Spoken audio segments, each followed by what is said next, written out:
कष्ट करत होते, सुप्रियाताई सुळे कष्ट करत होत्या। मी अनेक उदाहरणे देईन तुम्हाला, जी NCP शरद पवार साहेबांचे असतील किंवा शिवसेनेचे असतील किंवा काँग्रेसचे असतील, जीवापाड मेहनत केली आहे लोकांनी, पण प्रत्येक बूथवर घोटाळे झालेले आहेत। RSSचं बूथ मॅनेजमेंट हे घोटाळ्याचं बूथ मॅनेजमेंट होतं, लक्षात घ्या। भाजपचं बूथ मॅनेजमेंट हे दबावाचं बूथ मॅनेजमेंट होतं आणि त्याच्यामुळे आम्ही हारलो। मी म्हणतो ना, मग त्याशिवाय झालेलं मतदान बूथवरचं आणि मोजलेलं मतदान हा फरक जो सारखा समोर येतोय, त्याच्यावरती कोणी काय बोलते का? त्याच्यावर बोला। सर, एक बातमी आज सामनामध्ये होती, म्हणजे काळ्या लॅम्बोर्गिनीच्या संदर्भात चर्चा काल दिवसभर मंत्रालयात होती। ही लॅम्बोर्गिनी अचानक आली, कोणतेही प्रवेश हे नसताना तिला आतमध्ये सोडण्यात आलं। 1 नंबरचं त्याच्यावर हे होतं, रजिस्ट्रेशन DTच्या नावाने होतं। काय लॅम्बोर्गिनीमध्ये गुड नेमकं काय? ते गुड आहे, धूमकेतूप्रमाणे ती उगवली आणि निघून गेली। तुम्ही त्याचा शोध घेतला पाहिजे, नाहीतर आम्ही शोधण्याच्या प्रयत्नामध्ये आहोत। आमच्या हातामध्ये काही गोष्टी लागलेल्या आहेत, एवढंच सांगितलं। रावसाहेब, आणखी एक विषय आहे। अजित पवार यांनी काल केंद्रीय गृहमंत्री अमित शहा यांची भेट घेतली। धनंजय मुंडेंच्या राजीनाम्यासंदर्भात राज्यात दबाव वाढतो आहे असं म्हटलं जातं की अमित शहांनी या प्रकरणाची माहिती घेतली, पण अजूनही धनंजय मुंडे यांना अभय दिलं जात आहे। या महाराष्ट्रामध्ये सध्या सगळ्यात माफियांना अभय आहे, सगळ्यात माफियांना राजकीय आशीर्वाद आहेत आणि जे पक्ष सरकारमध्ये आणि सत्तेमध्ये आहेत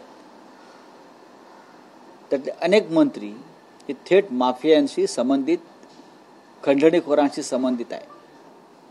धनंजय मुंडे यांच्या राजीनाम्यासाठी सर्व स्तरावर दबाव आहे, आक्रोश आहे।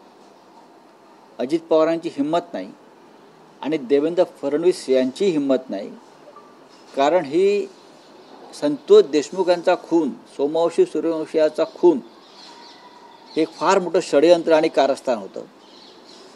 त्याच्यामध्ये नक्की काय आहे हे सांगण्यापेक्षा आपली मतबँक सांभाळण्यासाठी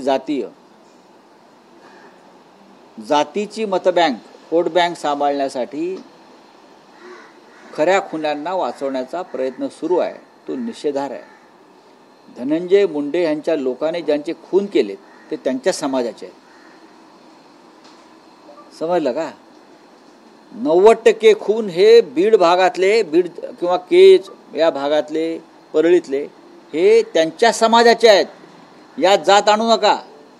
अपराधी असतो, अपराध्याला जात आणि धर्म नसतो। चला, सूर्यवंशी यांच्या कुटुंबियांनी सरकारने दिलेली मदत नाकारली। तुम्ही खून करायचे आणि खुनाची किंमत मोजायची, हा काय प्रकार?